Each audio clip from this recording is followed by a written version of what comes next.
Nós estamos então continuando nesse processo de edificação. Houve uma fundamentação e agora estamos construindo em cima do que ouvimos do Senhor. E vamos continuar ouvindo do Senhor porque Ele precisa nos edificar. Bem? O assunto hoje que nós temos, vocês têm na página 43. Eu sempre recomendo que a gente traga nesses encontros uma lapiseira, um lápis, uma borracha, porque às vezes Deus vai nos falando alguma coisa além do que está sendo falado no microfone e a gente vai anotando. Então, se vocês tiverem, eu gosto de anotar assim, então o negócio fica tudo colorido, fica mais fácil de visualizar para mim. Primeiro item da vida do casal, qualquer coisa, me ajuda aqui. É a expectativa, na página 43, a expectativa sobre casal de discípulos. Nós, como casais de discípulos, e os casais que Jesus vai formar, temos que estamos caminhando para isso. Reconhecemos isso, que precisamos muita mudança, mas estamos caminhando para isso. Queremos ser exemplo em todas as coisas. A ponto de aqueles que são incrédulos, casais ou não, olhando para ver como nós nos amamos, como nós nos cuidamos, como nós temos todo cuidado com a família, eles também sintam desejo de encontrar Jesus e ter também esse cuidado. É uma questão de conversa, às vezes no nosso trabalho, na nossa vizinhança. Nós temos casais que são exemplos com os filhos, com os pais. E a harmonia deve ser a nota de destaque nessa vida do casal. Eu fiz uma pesquisa sobre a palavra harmonia e ela nos leva à beleza, perfeição e ordem. Então, a harmonia é a beleza de Cristo, nos leva para a beleza de Cristo. O Senhor é muito lindo. Perfeição, não há ninguém como Jesus. E ordem, o Senhor é ordenado. Tudo que o Pai sempre pediu para Ele, Ele cumpriu. E também, nas notas musicais, fui dar uma olhadinha, consultei a minha esposa também para ver se não ia dizer uma coisa errada aqui, é o estudo das relações de encadeamento dos sons simultâneos. Quando a gente tem uma nota, assim, uma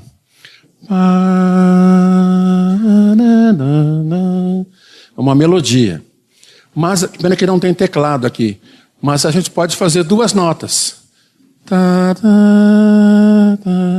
Se essas notas elas estão juntas, são emitidas juntas, pode ser mais de duas notas, tá?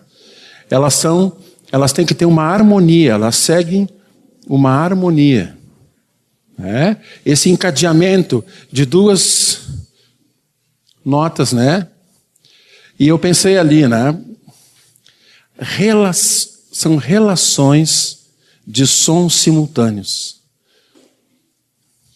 Nós, diante do Senhor, nós somos pessoas, casais, viemos de diferentes famílias, viemos de diferentes históricos, mas nós estamos todos diante do Senhor. Somos unidos pelo Senhor, nós somos salvos pelo Senhor, o Espírito Santo habita em nós, somos novas criaturas em Cristo Jesus, mas nós somos diferentes. Não só homem e mulher, nós somos diferentes. Algumas coisas para um é muito importante, para outro não é tão importante. Ao longo da história da vida a gente vai aprendendo a ter a mesma importância. Mas principalmente no começo, são coisas assim diferentes. Então nós precisamos, como sons, que somos diferentes, podiam pensar assim, simultâneos, estamos caminhando agora junto com o Senhor, nós temos que ter harmonia. Uma nota para o lado de lá e uma nota para o lado de cá. Nilson falava até sobre isso nesse final de semana para nós, quando nós tocarmos, temos que tocar harmonicamente aqui. Imagina se cada músico toca o que quer aqui. nós como congregação não vamos conseguir adorar o Senhor. Vamos sair correndo. Então, a harmonia, essa vida junta, dirigida pelo Espírito Santo, é a que nós temos que ter como casais. Uma sugestão de camiseta aí, para quem quiser fazer. Né? O assunto, de menino e menina, marido e mulher, o assunto é comunicação. Comunicação. A boa comunicação no casamento. Comunicar-se tem tudo a ver com amor. É partilhar com gestos e palavras nossa vida em toda a plenitude. Comunicação, nós vamos ter aqui uma ênfase sobre o que falar. Mas comunicação não é só falar. Comunicação também pode ser pelo olhar. Né? Vou falar com os maridos aqui, né? Nós conhecemos o olhar da nossa esposa. Então, quando ela olha assim, de uma maneira, nós sabemos. Tudo bem, está tranquilo. O ambiente em casa está tranquilo. A gente chega em casa, quando ela nos olha assim, alguma coisa houve. Não sei o que é. Vou chegar um pouco mais devagar. E quando ela regala os olhos, não sei, né? Cada um tem a sua esposa. Quando ela regala os olhos, a minha esposa, onde é que ela está? Está aí? Não. Ela falou que ia ajudar. Tá lá, do lado da Neila. Quando os olhos dela estão acinzentados, os olhos dela são azuis, estão acinzentados, ela está muito preocupada. Então é uma combinação, né, de fatores, não só de falar. Em Gênesis, esse 3:8, esse texto que nós temos na nossa apostila, fala que ouviram a voz do Senhor Deus que andava no jardim da viração do dia. Aqui, gesto. O que Deus fez com esse casal? Além de os criar, Deus preparou toda aquela estrutura maravilhosa. Éden quer dizer lugar de delícias. Então, tudo preparado. O Pai, o Filho e o Espírito Santo, eles tiveram um gesto de amor em criar-nos para eles. E eles criaram um ambiente para nós. E a voz, eles falaram, Deus falou uma série de coisas, né? Mas ele falava na viração do dia com o homem e a mulher. Isso dá para nós uma coisa importante como casais. Nós temos que ter gestos de amor para uma boa comunicação no casamento e boas palavras por uma boa comunicação no casamento. E esse texto que nós temos também, a graça do Senhor Jesus Cristo e o amor de Deus e a comunhão do Espírito Santo seja com todos vós. Todos nós recebemos graça do Senhor para ter uma boa comunicação com o nosso cônjuge. Todos nós recebemos. O Espírito Santo está conosco, nós temos comunhão com Ele. Nós temos o amor de Deus em nós. Então nós podemos expressar e falar com muito amor. Tem alguns que falam bastante, né? Tem aquele cônjuge que fala bastante. Tem aquele cônjuge que é mais quieto. Então nós temos que aprender no Senhor, né? Aquele mais quieto, aprender a falar.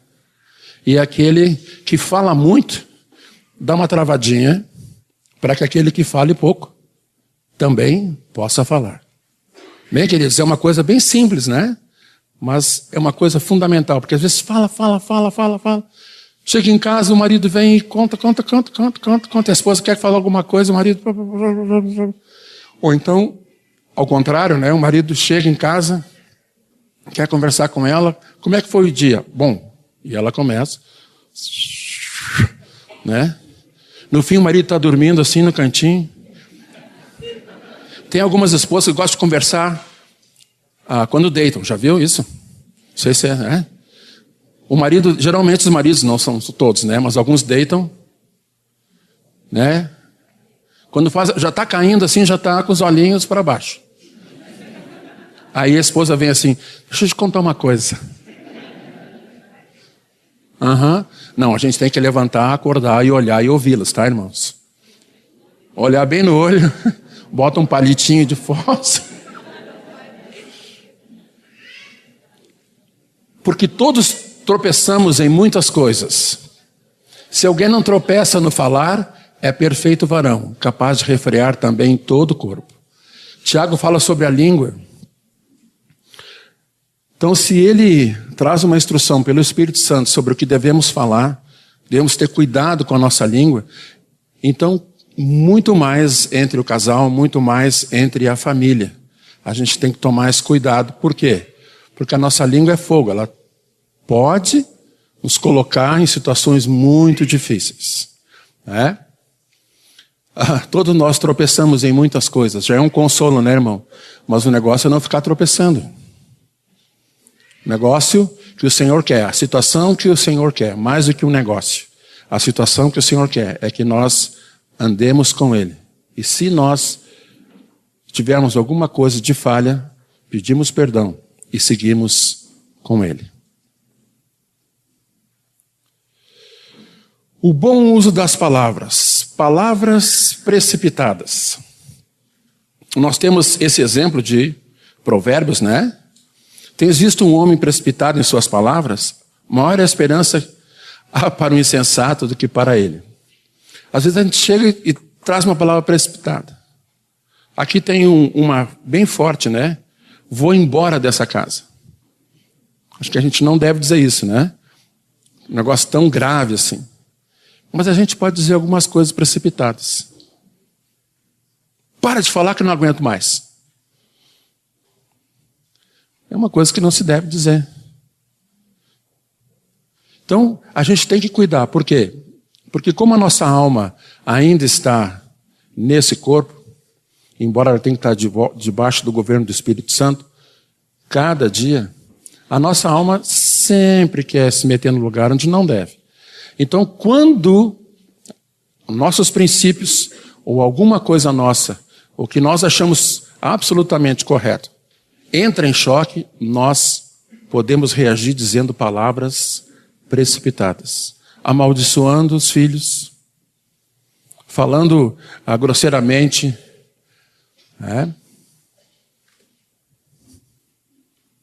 Estão acompanhando ou não? Tá bom, tá. Vocês estão tão quietinhos. Eu não sei se é novidade ou vocês estão dizendo assim, que é isso, Jesus, né? Segundas coisas, palavras ásperas. A resposta branda desvia o furor, mas a palavra dura suscita ira. Não responda ao seu cônjuge com aspereza. Jesus deu um exemplo. Quando ele foi injuriado e as coisas, ele como ovelha muda, não respondeu. Às vezes responder naquele momento pode dar um problema. Então se espera um pouquinho e se conversa depois. Amém, queridos? Nunca usem essa frase. Mas tu também. Essa frase mata. Mas tu também, pronto. Começou a discussão e para segurar depois, sabe? E aí as pessoas parece que vão aumentando a intensidade sonora da voz, né? E aí misericórdia. Palavras separadoras. Aqui tem um texto de Provérbios, aliás, Provérbios, se vocês já devem ter lido, são ensinos de relacionamentos tremendos. Pai e filho, filho e pai, esposa, esposo, patrão, aquele que serve patrão. Olha, uma coisa tremenda. Então vocês podem pegar a canetinha e trabalhar em Provérbios. Palavras separadoras. Se podemos dizer que separam amigos, algumas coisas, existem palavras também que separam os filhos e separam o cônjuge da esposa. Bem que tua mãe me avisou. Aí, essa aí derruba. Se eu tivesse ouvido o teu pai, né? Teu pai me chamou num canto e disse, olha, ele é difícil, tu tá levando um presente, mas ele tem um temperamento, olha, mas ele é discípulo, né? Tem que ser mais discípulo ainda, né? Ou vocês não têm temperamentos? Tem? Não tem, tá bom. Então vocês podem pular essas coisas. Palavras que não convêm. palavras vãs. Ninguém vos engane com palavras vãs. Palavras que não têm nenhum sentido. Palavras que não edificam absolutamente nada. Não são palavras, às vezes, que ofendem, mas são palavras ditas de uma forma totalmente aleatória na vida de um casal. Palavras que não edificam realmente. Expressões que não edificam. A gente, às vezes, diz para os filhos, né? Vai ter uma situação sobre os filhos mais tarde. Nós podemos dizer para os filhos, olha, tu nunca aprendeste nada. Tu não consegue aprender. E aí rebate, tu é igual ao teu pai. Ponto. Aí o pai ouve aquilo, né? Pronto. Na mesa, aquele silêncio, né? Não vai falar nada? Falar o quê? Eu não sei nada, não sei nem falar direito, não foi isso que tu falaste para ele? Né? Aí o filho começa, né? E a esposa falou, não é bem isso que tu falou, não, foi assim que tu falaste, eu ouvi atrás da porta. Bom, já que tu ouviste, eu quero falar mais algumas coisas. Pronto. Palavras vãs, queridos. Eu estou falando de discípulos, tá? Não estou falando de incrédulos. Palavras torpes. Que não são palavras desrespeitosas. Palavras indecentes. Às vezes, isso é muito raro, tá? Mas às vezes sai uma piadinha que não tem nada a ver. Uma piadinha, uma brincadeira que não edifica, que não traz nada de Jesus, que a gente ouviu no trabalho, então a gente reproduz, dá uma risadinha ou a gente leu. Tá? Então palavras indecentes não devem estar na boca nem do homem, nem da mulher. Porque os filhos vão aprender rapidinho. Mas eu me converti depois de casado, e às vezes eu tenho esse hábito. Bom, nós todos temos o Espírito Santo, estamos sendo confrontados com a palavra, e o Espírito Santo é aquele que traz vida para nós. Então, no Espírito, porque somos novas criaturas, nós podemos, por causa do grande amor do Pai, do poder que há no nome de Jesus, na pessoa de Jesus, nós podemos ser transformados. Amém, irmãos? Se a gente não acreditasse que Jesus pudesse nos transformar, nós seríamos muito infelizes. Muito infelizes. Nós somos pessoas em transformação. Amém? Palavras que convêm. Palavras oportunas. Aqui está o Paulo falando para Timóteo, prega, né? Quer seja oportuno ou não. Uma palavra oportuna. Acho que temos um exemplo aqui, né? Você tem sido uma bênção para mim. Se a gente diz pouco isso, quando o esposo ouve isso, por exemplo, o esposo está lá, né, lavando a louça, chega a esposa, tu é uma bênção para mim. Se ela fala seguido isso, ele vai sorrir, vai agradecer. Se ela fala escassamente isso, ele pode pensar assim, o que ela quer. Aí já bota a mão no bolso, estou sem o cartão. Ela não quer nada, ela está só elogiando. Mas ela faz tão pouco que pode ser mal interpretado. A mesma coisa com o esposo. A esposa está lá dando duro e ele chega, eu aprendi na segunda-feira que eu tenho que dizer que minha esposa é uma benção. Chega lá na terça, tu é uma benção. E fica olhando ela assim, tu está falando isso de coração ou porque o Tom falou lá na frente? O que tu acha? Pronto. Palavras inconvenientes. Então a repetição é muito importante. Irmãs, vou entender essa palavra que eu vou dizer agora. Irmãs, mantenham o tanque da autoestima corretamente, da boa autoestima, dos seus maridos cheio. Mantenha o tanque dele cheio de autoestima. Maridos, mantenham o tanque das suas esposas cheio de autoestima. Bem, não aquela autoestima que eu sou a pessoa e que não preciso de Jesus, não preciso de ninguém. Não. Cheios de amor. São bem estimados. Amém? E os jovens vão aprendendo aí, né? Nessa situação de conversar com seus cônjuges. Palavras adequadas. Provérbios 15, 23 fala, a palavra a seu tempo, quão boa é. nós temos esse item aqui, né? Lhe aconselho a ir por este caminho. Isso é uma palavra adequada ao seu tempo. Às vezes a pessoa está, né, o marido está envolvido com uma série de coisas e a esposa pode pensar assim, como ele é o cabeça, ele recebeu unção para ser cabeça, né, ele vai sozinho, ele não... E o marido está precisando de uma palavra de estímulo, de trazer uma luz, porque a palavra diz que a esposa é auxiliadora idônea, né? Como diria um pastor que eu ouvi, auxiliadora idônea, e não auxiliadora edona.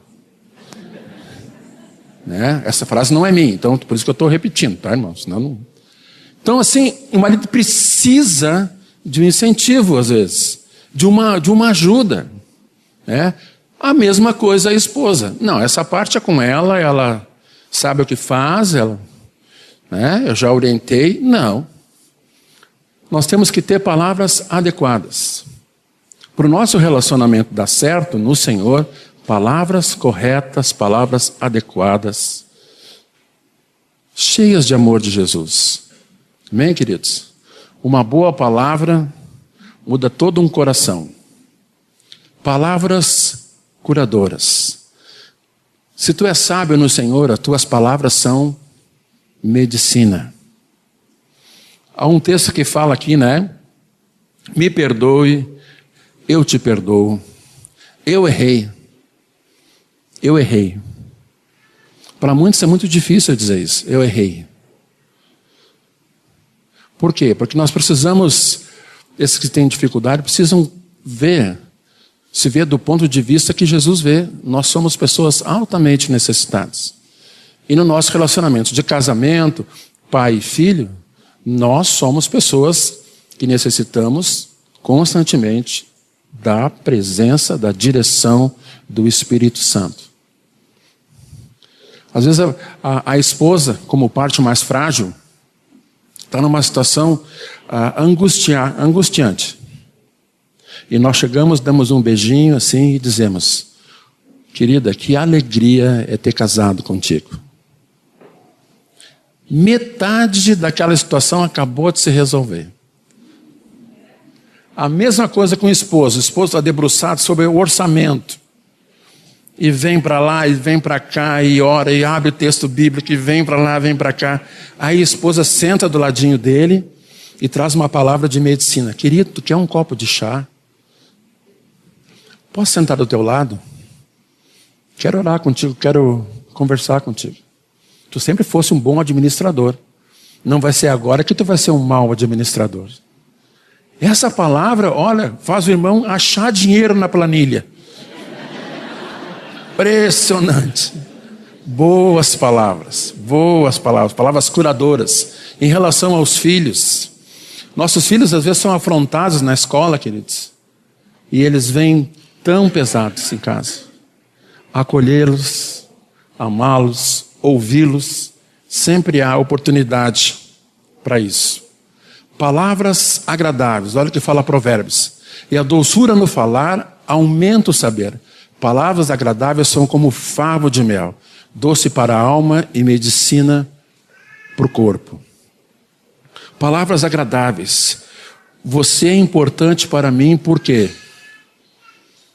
Só és importante para mim, né? Não preciso dizer muita coisa, só és importante para mim porque tu és o que tu és. Tu me escolheste e eu te escolhi. Tu és importante para mim. Que palavra, né, amados? Agradáveis. Nós somos bombardeados, nossos colegas de trabalho, de tantas coisas ruins que falam para os cônjuges. Esses dias eu estava falando com o irmão, e o irmão, a mesa dele fica do lado do balcão do cafezinho. Então ele está trabalhando, aí no intervalo, alguns colegas vêm, são intervalos escalonados, aí os colegas vêm. Ele compartilhava conosco ontem, né, das tristezas que ele ouvia. Então nós estamos nesse meio, nós não podemos nos contaminar. Então nós temos que chegar em casa com esse coração: Senhor, eu continuo santo, continuo diferente, eu sou teu, Senhor, eu tenho palavras agradáveis no meu coração para dizer para minha esposa, para o meu filho, para minha filha e para o meu marido. Palavras edificantes. Não saia da vossa boca nenhuma palavra ruim, mas só que for boa para edificação, conforme a necessidade. E assim transmita graça aos que ouvem. Se não tem o que dizer, está meio chateado, não tem o que dizer, não fale. Se o negócio está pegando fogo assim, alguma coisa aconteceu, não fale, não peque.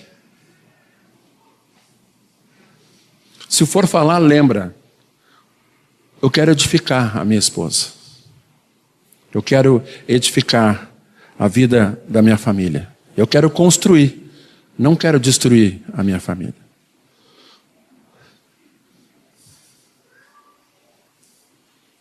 Bom, esse item que está na página 45, a importância da oração a dois. A importância da oração, todos nós sabemos.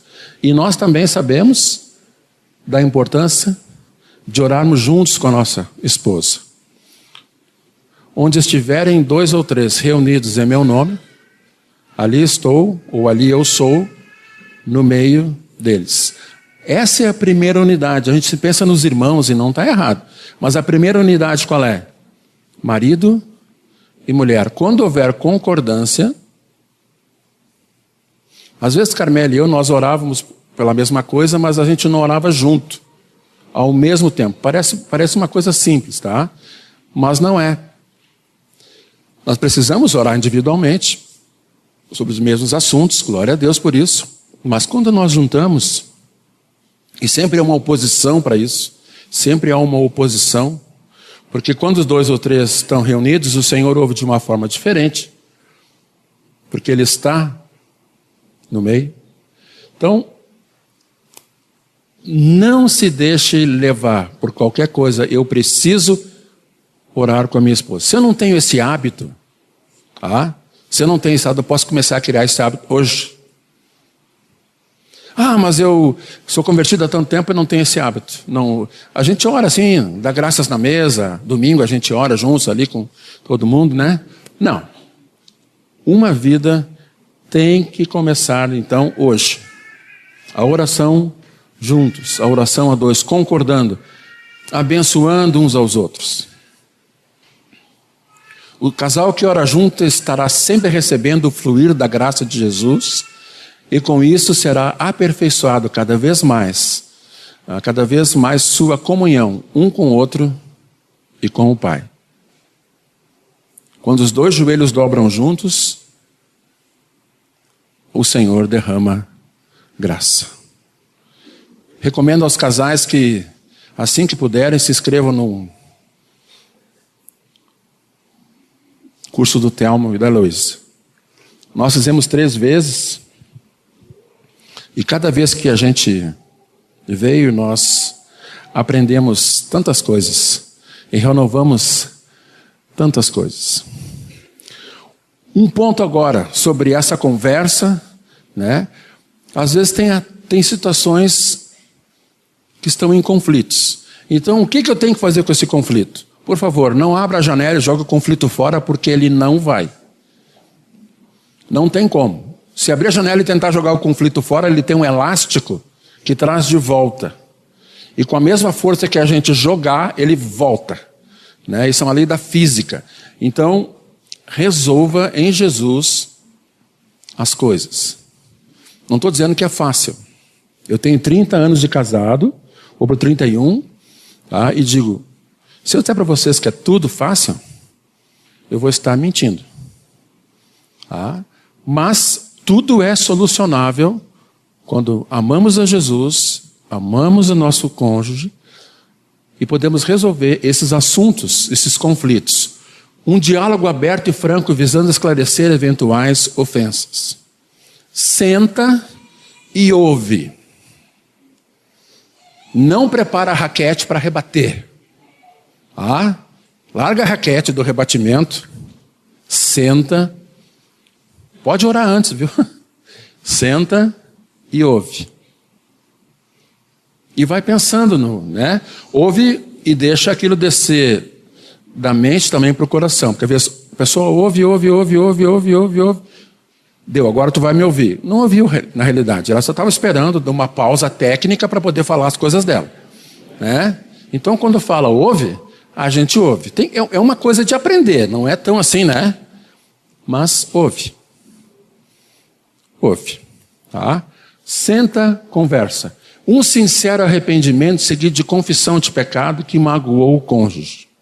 Olha, eu te magoei por isso, porque fiz isso ou porque não fiz isso, porque deixei de fazer isso. Olha, eu pedi para ti uma coisa simples, era pegar e levar o lixo até a rua. Desde que nós casamos, tu sempre esquece de levar o lixo, na maioria das vezes. Aliás, tu esquece muitas coisas. Tu não era assim quando era namorado. Né? O que a gente tem que fazer? A gente tem que sentar, ouvir e dizer: puxa, eu não quero esquecer mais. Olha, quando nós éramos namorados, chegava na tua casa, tinha uma comidinha sempre bonita me esperando. Né? Tu estava lá e tal, sempre muito arrumada. Eu chego em casa, às vezes não tem comida. Né? Ou está no meio do negócio. Aí eu olho para ti assim, parece que tu lutou com a vassoura e coisa. Tu tinha que te arrumar um pouco mais. A irmã vai ouvir. E se houver, e são coisas pequenininhas, tá? Mas se houver coisas mais graves, mesmo assim vamos ouvir e vamos pedir perdão. Né? Se eu magoei meu cônjuge.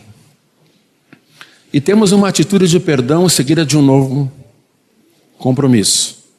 Libere perdão. Sabe o que é liberar perdão? Colocar a pessoa de novo onde ela estava, antes de ter errado. Tem gente que libera perdão e vão dizer assim: quanto tempo será que vai... Libera perdão de manhã, de noite. Ah, eu sabia. De novo. Lembra como a gente erra com Jesus? Quantas vezes Ele nos perdoa? Sempre. Então uma atitude de alguém que ama Jesus também é perdoar sempre. Assim como o Senhor vos perdoou, assim perdoai vós. Pronto. Não precisa mais nada. Acima de tudo isso, porém, esteja o amor, que é o vínculo da perfeição. Como é que eu perdoo o meu cônjuge? Assim como eu fui perdoado por Jesus.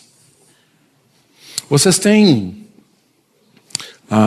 algumas entrelinhas aqui do que eu estou falando, e vocês podem depois conferir isso. Vamos dar um pulo na seguinte página. Página 62. Relacionamento conjugal. No primeiro assunto que nós falamos numa situação delicada, que é a conversa, essa comunicação entre os casais. Geralmente nós temos algumas coisas críticas, ou na área financeira, ou na área de relacionamento, que vamos ver agora um pouco, não vamos entrar aprofundadamente, ou na área de relacionamento, de conversa. São fatores que se repetem. Alguns dizem: vem um casal falar contigo, ou o problema é financeiro, ou o problema eles não estão se entendendo, ou tem alguma dificuldade na área íntima. Então são áreas que, como todas as outras, Jesus quer nos ordenar, quer nos ensinar. Há uma palavra sobre isso, amorosa, para nós, possível de ser vivida em Cristo Jesus. Amém, queridos? E esse assunto. Vamos lá, então.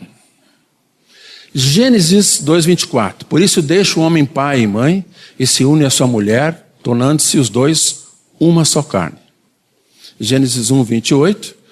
Deus os abençoou e lhes disse: sede fecundos, multiplicai-vos, enchei a terra. É sobre Isso que nós vamos ver um pouquinho agora. Tá? Primeiro, deixa o homem pai e mãe e se une à sua mulher. Isso aqui é o que acontece e ao mesmo tempo é um ensino. Deixar pai e mãe. Muitas vezes nós temos dificuldades no nosso casamento em muitas áreas, justamente porque esse primeiro princípio não ocorreu. Agora, a ênfase desse que eu vou compartilhar com vocês é se une à sua esposa. Se une à sua mulher. E os dois são uma só carne. E Jesus ainda falou para nós, junto com o Pai e o Espírito Santo, né?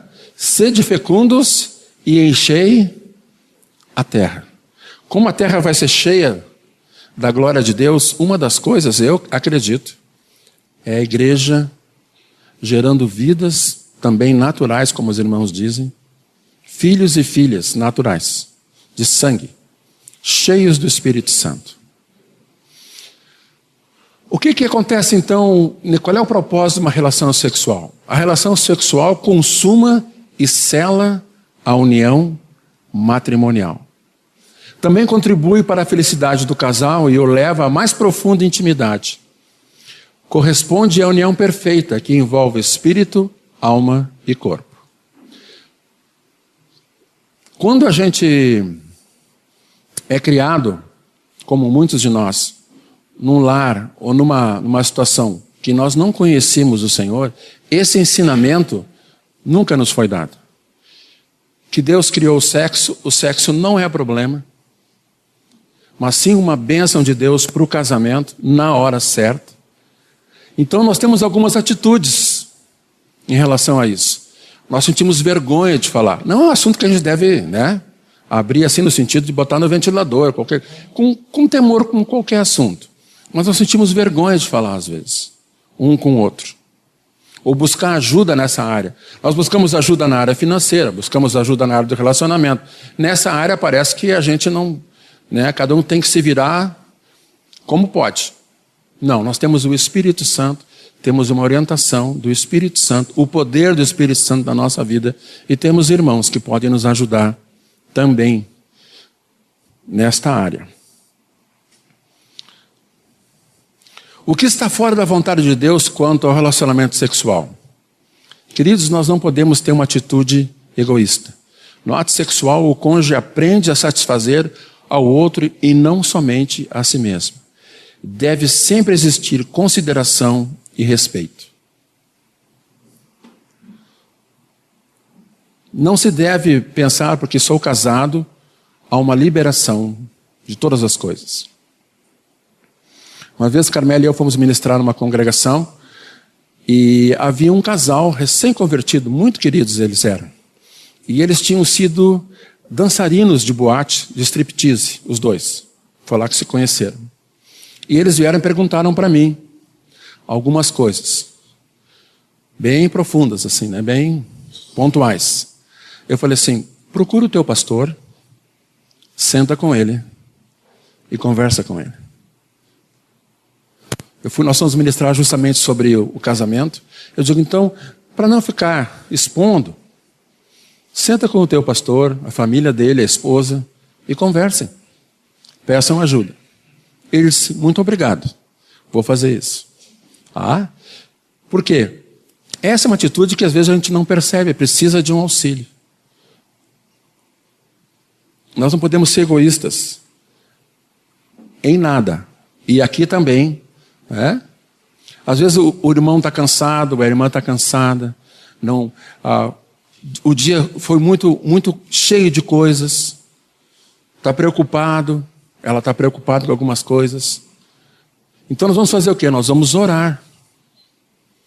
E vamos deixar a nossa vontade, que não tem nenhum problema de termos essa vontade, deixá-la na cruz. E que o Senhor conduza. Amém, irmãos? Ou já não disseram amém todos. A relação sexual antes do casamento, todos nós sabemos. Deus reservou as relações sexuais tão somente para o casamento.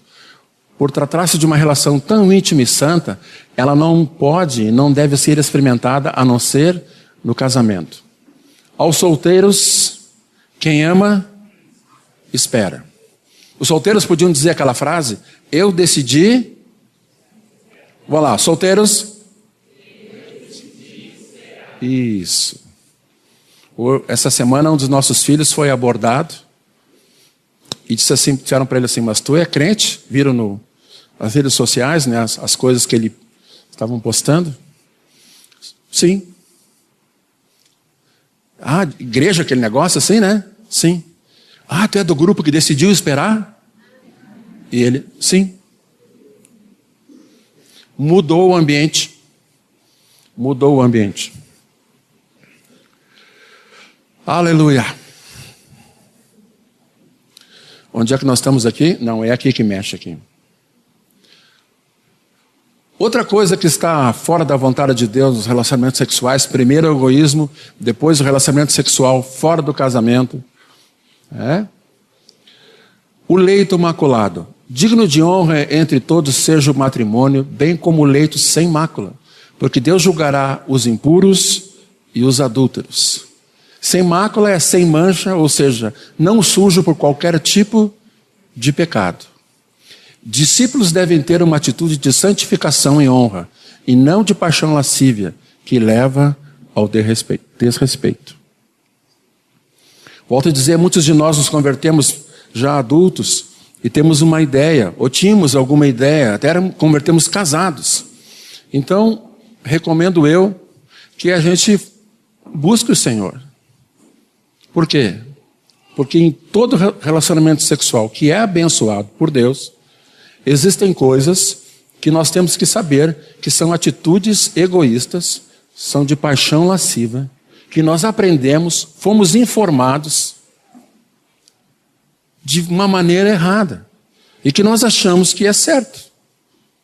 E que na realidade, um cônjuge ou outro, às vezes não vai dizer não porque, né, fica meio constrangido assim, né? Pode, mas se eu disser não, quem sabe ele vai pensar, ela vai pensar, né?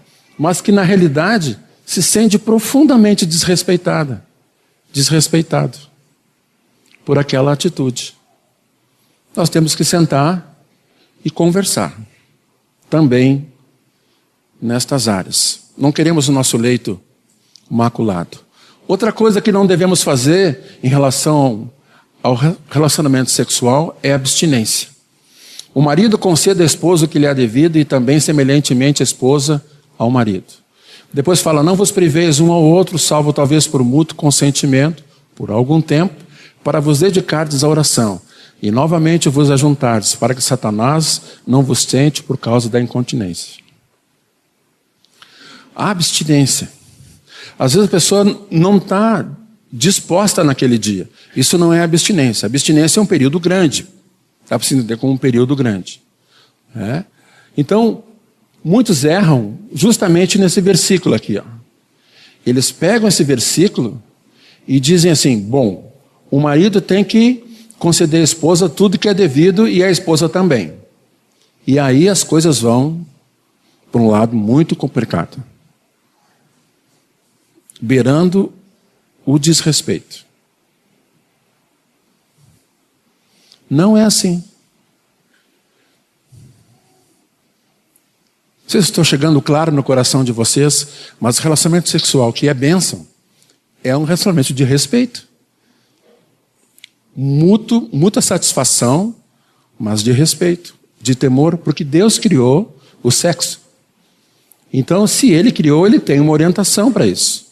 Não que aprendemos no mundo, não que ouvimos no mundo, mas segundo as Escrituras: respeito, amor, consideração. Ali eu vou voltar só um pouquinho, que eu me lembrei de uma coisa aqui. Às vezes, não se fala em adultério, nada disso, né? Mas muitas coisas complicam o relacionamento sexual e sujam o leito que não deve ser maculado, pelo que vimos. Jesus disse assim: se alguém olhar para uma mulher com intenção impura, seu coração já adulterou com ela. Então nós temos que cuidar o quê? O nosso olhar, homem e mulher. Lembra como a Eva caiu? O que ela fez para a árvore lá do conhecimento do bem e do mal? Ela não fechou os olhos e foi apalpando Ah, a árvore aqui, ó, que fruto. Não, ela olhou, o fruto era desejável, legal para dar entendimento. Então o nosso olhar tem que ser sempre um olhar guardado no Senhor. Porque nós podemos macular o nosso leito achando que tudo é permitido porque nós somos casados. Na página 65. Mas vamos terminar essa parte antes do intervalo. Eu quero que vocês acompanhem essa leitura com o coração como vocês estão, um coração desejoso de seguir o Senhor. O casamento é comparado à união íntima de Jesus que Jesus tem com a sua própria igreja. E é por esse motivo que Satanás tenta estragar a vida íntima do casal. Mas Cristo está no nosso meio para enriquecer e edificar-nos, tornando o nosso leito nupcial uma fonte de alegria, bênção e plenitude que Deus sempre quis que fosse. Os padrões da palavra são bem elevados para os discípulos de Cristo e começam com uma atitude correta no coração. Cada casal cheio do Espírito Santo terá o discernimento e a orientação de Deus para sempre agradá-lo nesta área, como em todas as outras. Eu quero destacar a primeira frase. O casamento é comparado à união íntima que Jesus tem com sua própria igreja. Se nós tivermos isso no coração e na nossa mente, nós vamos andar em santidade e pureza. E por andarmos assim, nós vamos receber de Deus bênção e usufruir tudo que Ele tem de bênção para nós nessa área também do nosso casamento. Senhor, nós te agradecemos porque Tu foste o Criador do homem e da mulher. Disseste, Senhor, para crescer, Senhor, e se multiplicar, encher a terra, Senhor. Não fizeste só a união íntima para uma procriação, mas fizeste também, Senhor, para a satisfação, Senhor, de homem e de mulher. Mas nós queremos em tudo que vimos, Senhor, nessa comunicação, nessa parte de relacionamento sexual, nós queremos, Senhor, ter isso no coração. Que esse relacionamento, Senhor, essa vivência deve refletir aquilo que Tu tens com a Tua igreja. Ó Senhor, que bom que Teu Espírito Santo habita em nós. Que bom que podemos nos expor à Tua palavra. Que bom que há perdão para os nossos pecados, Senhor. Nós queremos andar todos em santidade, Senhor. Nós oramos juntos com o coração agradecido, Senhor, e constrangido por tanto amor. Oramos, Paizinho, em nome de Jesus.